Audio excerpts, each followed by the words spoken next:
Hello, my name is Brett Ayres. I'm the Director of Rescue Services for the National Sea Rescue Institute. And at the moment there seems to be quite a lot of pressure regarding the concept of lifeguarding around the South African coastline. And I just wanted to clarify sort of NSRI stance on that and just give some indications for municipalities, beachgoers, and sort of anyone interested in the subject to kind of give them some information to ask questions and to just be a bit more enlightened. I think the first thing to understand is that lifeguarding is not just a person on a beach. It's not just a youngster employed who can swim well and maybe do a bit of CPR. There's a lot more into running a successful lifeguarding service than what one thinks.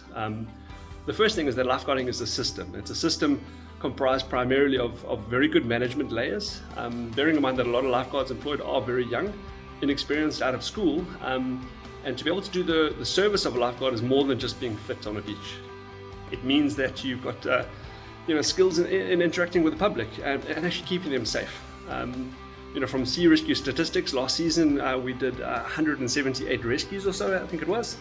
And rescues are good and well, but rescues are not really what it's about. It's actually the preventions. And we did 4,800 preventions, which is where you prevented a rescue from happening in the first time. And that really is what is the mark of a good lifeguard, is that they prevent a rescue from happening in the first place. Beyond the management, lifeguards need to be equipped. They need to have the good equipment to be able to do what they need to do. Do they have Malibu boards? Do they have equipment to be able to get out to sea? Do they have fins so that when they're actually swimming in the water, they're able to respond and get to the casualty? Do they have torpedo buoys for flotation? And then once they've actually done a rescue, do they have first aid equipment to be able to deal with serious bleeding or any injury on the beach? Do they have oxygen? Do they have an automated external defibrillator? And I encourage any member of public to go ask these questions of their lifeguards, because without an AED, automated external defibrillator, or without oxygen, your treatment of a drowning injury is just not very effective. The next thing to ask of lifeguards is, do they have methods of communication? Do they have a radio network? Do they have cell phone communications? So who do they call when there is an issue? And what is the backup service with that? So for sea rescue, our sea rescue stations back up our lifeguards and lifeguards anywhere around the country. But the lifeguards need to be connected to those networks, and that also depends on a very solid management structure and a preventative focus rather than a rescue focus. And then the other aspect of it is training. A lot of lifeguards said the minimum training requirements are not that onerous, but it's important that with the equipment, with the management style, that there's actually a thorough training system that goes into it. The story of NSRI's involvement in lifeguarding basically stems back to 2018 when we had a volunteer unit that was interested in becoming lifeguards just to keep their local beach safe. And from that, we sort of obviously started seeing a bit more of what was involved with lifeguarding.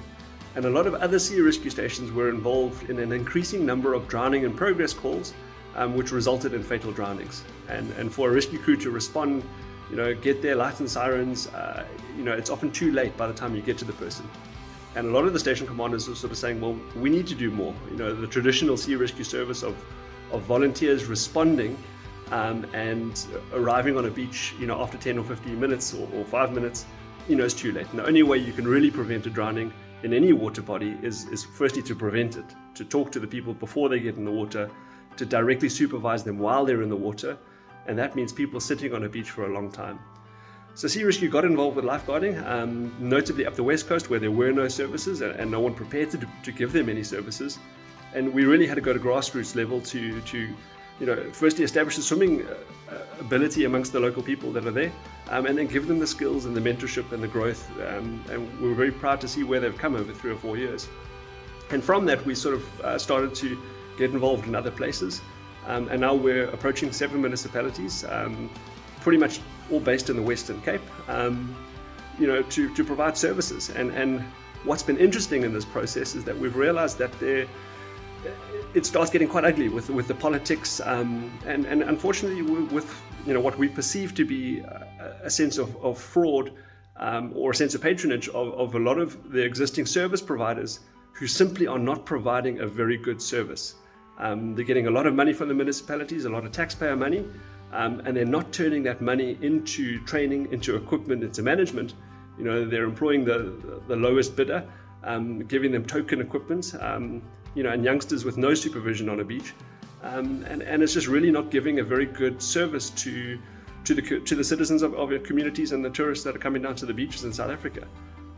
With Sea Rescue, we're very passionate about turning 100% and more of the municipal spend on lifeguarding into services. We have a thorough training program. We give them the top equipment. We have management layers, and then obviously the whole sea rescue system support behind it, which is the drowning prevention, the survival swim programs, beach safety cameras, the swimming containers to teach people how to swim, as well as the sea rescue stations that back up in the event of a rescue. So if there is a mass rescue, we can deploy a vast network of water safety, which is the mission of the National Sea Rescue Institute.